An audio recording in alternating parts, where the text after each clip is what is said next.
Dear students of class 9th, I am continuing my lecture on your chapter matter in our surrounding. In last lecture, I explained you about the different states of matter and some reasonings. Now I am continuing the same. एक reasoning रह गई थी आपकी. The smell of hot food reaches our nose in few seconds, while cold food do not while. अगर आपके घर में kitchen में खाना बन रहा है और मम्मा खाना कुक कर रही हैं, ठीक है, आपको खुशबू आती है, आप दूर बैठे हो अपने रूम में, ठीक है, तो आप क्या कहते हो, आप जाते हो ना किचन की तरफ, मम्मा ये कुक कर रहे हो क्या? तो उसका रीजन क्या है कि जो कुकिंग, जो हमारा फूड हॉट होता है, सिजलिंग फूड होता है, जो हॉट सिजलिंग फूड होता है उसमें से वेपर्स निकल रहे हैं. वो वेपर्स क्या करते हैं, एयर में डिफ्यूज कर जाते हैं और डिफ्यूज करके हमारे नोज तक पहुंच जाते हैं. अगर हम डिस्टेंस पे भी बैठे हुए हैं तो भी हमारी खुशबू आ जाती है कि ये कुक हो रहा है. ठीक है, जब भी कोल्ड फूड में ऐसे कोई भी वेपर्स प्रेजेंट नहीं होते. कोल्ड फूड का मतलब क्या है, जो फूड ठंडा हो चुका है, कुक होने के बाद ठंडा हो चुका है, तो उसके वेपर्स तो क्रिएट होंगे नहीं. वेपर्स नहीं होंगे तो डिफ्यूज कहाँ से होंगे, एयर में, और इसलिए हमें पता नहीं चलता कि हमारे क्या कुक करके रखा हुआ है. ठीक है, the hot sizzling food have vapour that diffuses in the air and reaches our nose, while cold food do not have such vapors. Now मैंने टॉपिक स्टार्ट कर रही हूँ. What do you mean by latent heat? Latent heat क्या होता है? Hidden heat को हम latent heat बोलते हैं. अब आप कहोगे hidden heat का क्या मतलब है? देखो इसमें आपकी दो डिफाइन आ जाती है. एक होती है latent heat of fusion और दूसरी होती है latent heat of vaporization. What is latent heat of fusion? The amount of heat required to convert 1 kg of solid into liquid at its melting point is known as latent heat of fusion. जैसे मैं आपको एक diagram के through बता रही हूँ. Suppose आपके पास कोई बीकर है, उसके अंदर आपने आइस के क्यूब्स डाल दिए. ठीक है, ये आपकी आइस है और नीचे आपने लगा दिया बर्नर. ठीक है, ये बर्नर जो है आपकी हीट दे रहा है इसको. ओके, इसके ऊपर इसमें लगा दो आप स्टैंड की हेल्प से लगा सकते हो आप इसको. ठीक है ना, स्टैंड की हेल्प से. अब आप इसमें एक थर्मामीटर लगा दो.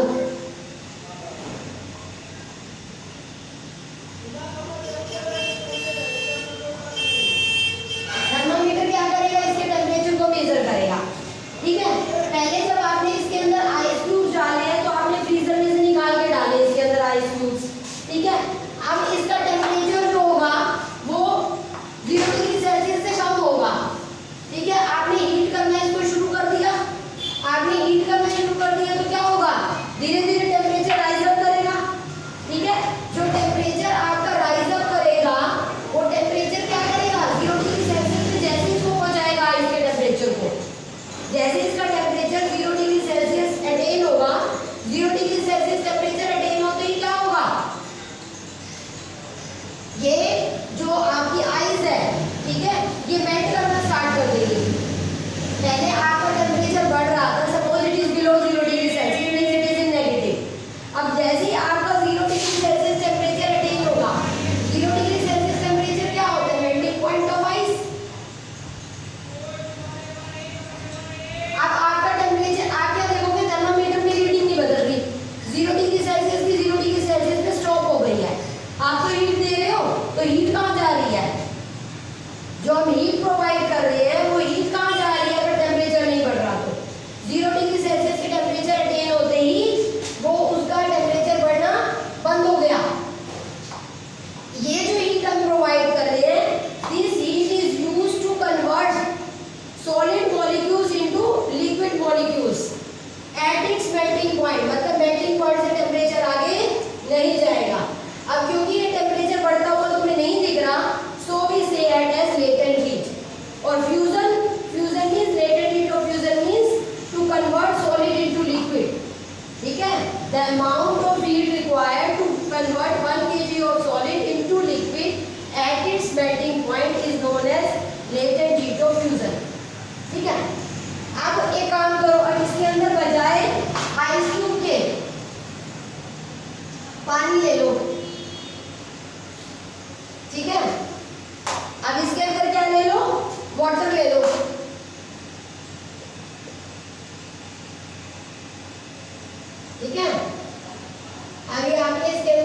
वाटर ले लिया, ठीक। और ये आपका थर्मामीटर लगा हुआ है। अब ये 100 टेम्परेचर बढ़ेगा।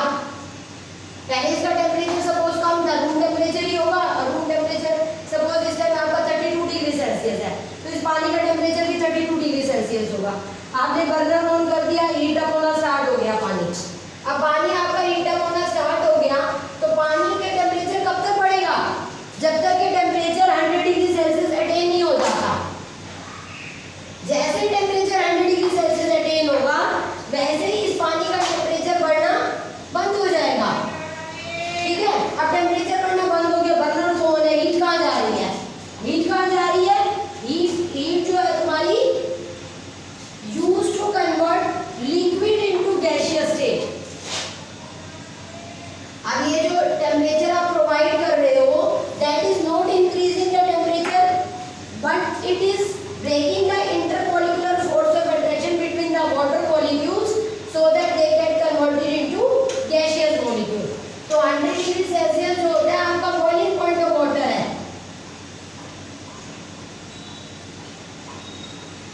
जैसे ही 100 डिग्री सेल्सियस टेम्परेचर अटेन हुआ, वैसे ही इसका टेम्परेचर थर्मामीटर पे बढ़ना बंद हो जाएगा।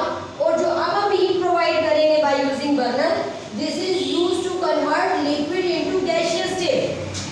The amount of heat required to convert 1 kg of liquid into gas at its boiling point. मतलब जो वाटर मॉलिक्यूल्स के बीच में पहले वाली जो इस केस में जैसे पीछे वाला केस बताया था, उसमें क्या था? लेटेंट हीट ऑफ फ्यूजन था। 0 डिग्री सेल्सियस टेम्परेचर अटेन करने के बाद टेम्परेचर बढ़ना बंद हो गया। तो जब हम हीट प्रोवाइड कर रहे थे, वो use of polarity to break the intermolecular force of attraction between the solid molecules so that they get converted into liquid molecules. अब जो मैं हीट प्रोवाइड कर रही हूँ, that is used to break the intermolecular force of attraction between the liquid molecules so that they get converted into gaseous molecule, ठीक है। तो latent इसलिए वर्ड यूज करते हैं इसमें, क्योंकि ये हीट छुपी हुई है जो हमें नहीं दिख रही। थर्मामीटर में टेम्परेचर नहीं बढ़ा रही हमारा, लेकिन फिर भी it is used to break the intermolecular force of attraction between the different state of matter so that they can be converted into other state. So where the heat goes? The heat used up to break the intermolecular force of attraction.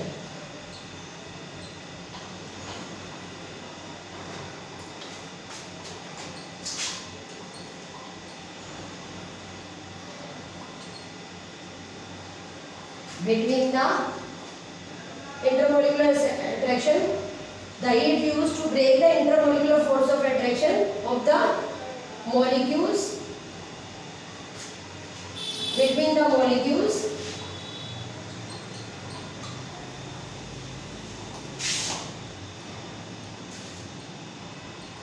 to change its state.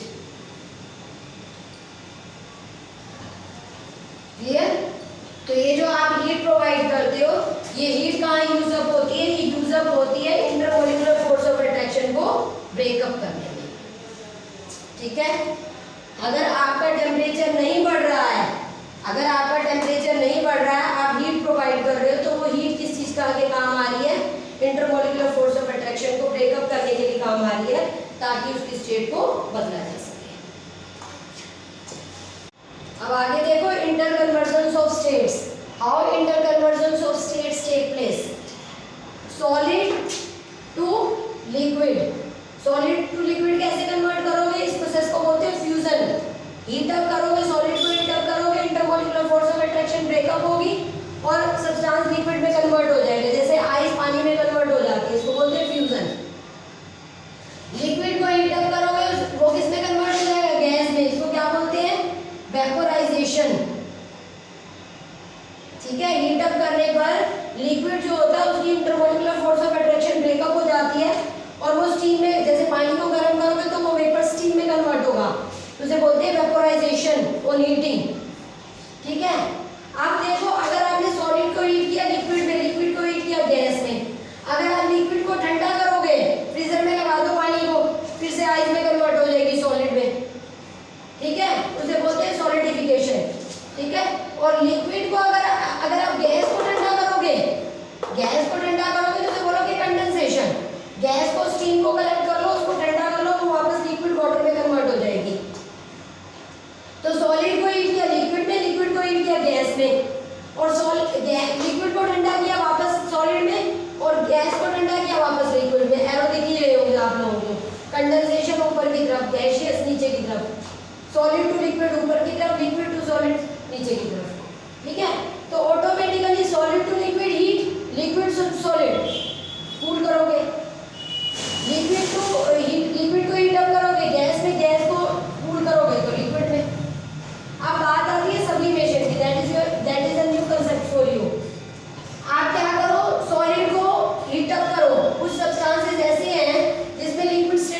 अब कैसे define करोगे sublimation को? The conversion of solid into gas on heating and gas to solid on cooling, ठीक है, that is known as sublimation. इसके example है naphthalene घोल्स, camphor, ammonium chloride, ठीक है। आप घरों में जब पूजा पाठ करते हो, मम्मा पापा करते हैं, तो आपके मम्मा पापा व्हाइट कलर की एक छोटी सी चीज को बर्न करते होंगे, ठीक है, उसे बोलते हैं हिंदी में कपूर। और वो क्या करती है, जब वो जलती है ना, तो वो डायरेक्ट वेपोराइज हो जाती है, पूरे घर में उसकी स्मेल फैल जाती है, ठीक, लेकिन वो उसकी कोई भी लिक्विड स्टेट अपीयर नहीं होती, that is camphor is sublime in nature. ऐसे अमोनियम क्लोराइड है। ऐसे मम्मा क्या करती है, जब विंटर्स के कपड़े रखती है, स्टोर करती है, विंटर खत्म हो गई है, समर आ रही है, तो विंटर के कपड़े स्टोर करके रखती है, तो क्या करती है, छोटे छोटे एक कपड़े काट लेती है और उसके अंदर नेफ्थलीन बोर्ड को बांधकर अच्छे से, और कपड़ों के बीच में 2-3 डाल देती है, कपड़े पे बांधकर। अब नेक्स्ट सीजन भी आता है, फिर विंटर आ गई, फिर विंटर के कपड़े निकालोगे ऑटोमेटिकली। अब विंटर के कपड़े वापस निकालोगे तो क्या देखते हो, कपड़े खाली है, गांठ तो बंधी हुई है, उसमें नोट तो बंधी हुई है, लेकिन कपड़ा खाली है, तो वो कहाँ चली गई बोर्ड? वो नेफ्थलीन बोर्ड जो होती है वो वेपोराइज हो जाती है, उसकी स्मेल आती होगी आपको कपड़ों में से, बट वो बोर्ड खत्म हो गई। तो इनके केस में हमारी लिक्विड स्टेट अपीयर नहीं होती, they are said to be sublime in nature. अब देखो, how can we liquefy a gas? हम किसी भी गैस को लिक्विफाई कैसे कर सकते हैं? हमारी गैसेस लिक्विफाई हो सकती हैं, ऑक्सीजन है, हाइड्रोजन है, नाइट्रोजन है, दे कैन बी लिक्विफाई। आप कहोगे कैसे? By increasing pressure and decreasing temperature. किसी भी गैस के ऊपर जब हम प्रेशर अप्लाई करेंगे, पिस्टन से मैंने आपको डायग्राम दिखाया था कि गैसेस कैन बी कंप्रेस्ड, ठीक है, गैसेस कैन बी कंप्रेस्ड, लेकिन अगर मैं प्रेशर बहुत ज़्यादा बढ़ा दूँ, ठीक है, अगर मैं प्रेशर बहुत ज़्यादा बढ़ा दूँ और टेम्परेचर बहुत ज़्यादा कम कर दूँ, तो मेरी गैस लिक्विफाई हो जाएगी। आप पेज नंबर 8 पे देखो, बिल्कुल टॉप पे आपका डायग्राम बना हुआ है। पिस्टन से गैस को पहले आप गैस के मॉलिक्यूल्स जो वो थोड़े नजदीक आएंगे, और पिस्टन नीचे करोगे और नजदीक आएंगे, और फिर आपकी गैस जो होगी वो लिक्विफाई हो जाएगी। Molecules are totally come together, तो हमारी स्टेट ही बदल जाएगी, क्योंकि लिक्विड के मॉलिक्यूल्स जो होते हैं उसके बीच में इंटरमोलिकुलर फोर्स ऑफ अट्रैक्शन जो होता है, intermolecular force of attraction gas के मॉलिक्यूल से ज्यादा होता है, अट्रैक्शन ज्यादा होता है, जिससे स्पेस कम हो जाएगा, स्पेस कम हो जाएगा और गैस लिक्विफाई हो जाएगी। तो किसी भी गैस को लिक्विफाई करने के लिए प्रेशर बढ़ाना पड़ेगा और टेम्परेचर घटाना पड़ेगा, ओके। अब एक क्वेश्चन जो मोस्ट इंपॉर्टेंट है आपका एग्जामिनेशन पॉइंट ऑफ व्यू से, ये भी इंपॉर्टेंट है, जो मैंने ऊपर लिखा है आप लोगों के लिए, ठीक है। सब्लिमेशन इंपॉर्टेंट है काफी, पूरा पेज ही आपका काफी इंपॉर्टेंट है। What is dry ice, why is the name given so? अब आप पूछोगे कि ड्राई आइस क्या होती है? आइस तो घरों में जमती है, हमारे फ्रीजर में लग बन जाती है भाई, तो ये ड्राई आइस क्या है? देखो, आपका जो कार्बन डाइऑक्साइड है ये भी सबलाइम होता है, ये भी सबलाइम का एक एग्जांपल है, ठीक है। तो carbon dioxide gas is sublime in nature. जब आप प्रेशर बढ़ाओगे और टेम्परेचर घटाओगे, increasing pressure and decreasing temperature, increasing pressure and decreasing temperature, your carbon dioxide get converted into dry ice, solid form ले लेती है, गैस से सीधा सॉलिड में। और अगर मैं प्रेशर हटा दूं और टेम्परेचर बढ़ा दूं, तो फिर ड्राई आइस वापस कार्बन डाइऑक्साइड में कन्वर्ट होकर एयर का पार्ट बन जाएगी। कहीं भी आपको बीच में लिक्विड स्टेट अपीयर होती हुई नहीं दिखेगी, solid to gas, gas to solid. और सबसे बड़ी चीज क्या है, इसकी अपीयरेंस बिल्कुल आइस की तरह है, ठीक है। और दूसरी चीज, फ्रीजिंग इफेक्ट भी बिल्कुल आइस की तरह है, ठंडा कर देती है हर चीज को। अब इफेक्ट तो बिल्कुल आइस की तरह है, दिखती भी आइस की तरह है, लेकिन है ड्राई। ड्राई क्यों है? क्योंकि ये डायरेक्ट वेपोराइज होती है। जब आप इसके ऊपर से प्रेशर हटा दोगे, सॉलिड का जो ड्राई आइस है आपके पास, if you remove the pressure, मतलब प्रेशर को घटा दोगे, if you decrease the pressure and increase the temperature, the opposite would happen and this dry ice direct converted into gas and become the part of the air without coming into liquid state, so we say it as dry ice. Dry इसलिए बोलते हैं क्योंकि ये किसी भी चीज को गीला नहीं करती, it does not wet anything, it does not melt anything, मतलब ये किसी भी चीज को गीला नहीं करती। मैं फर्स्ट पे अभी छोड़ दूं, थोड़ी देर बाद कार्बन डाइऑक्साइड में कन्वर्ट होकर एयर का पार्ट बन जाएगी, कहीं आपको कोई भी गीलापन फ्लोर के ऊपर नजर नहीं आएगा। That's why we say it as dry ice. जो शिप्स पे लॉन्ग वॉयजेस पे जाते हैं, शिप्स वगैरह पे बैठ के लंबी जो सी वगैरह को कवर करते हैं, ठीक है, ट्रांसपोर्ट का काम होता है, तो उसमें वो अपने फूड को स्टोर अप करने के लिए ड्राई आइस का यूज करते हैं। क्यों? क्योंकि ड्राई आइस का एक तो फ्रीजिंग इफेक्ट आइस से कहीं ज़्यादा है, और दूसरी बात ये है कि आइस तो फटाफट पानी में बदल जाएगी, ठीक है, तो इस वजह से ड्राई आइस का यूज करते हैं, और जिससे वो लॉन्ग डिस्टेंस में फूड जो होता है वो स्टोर अप रहता है, ठीक है। जब तक उसके ऊपर प्रेशर बना रहेगा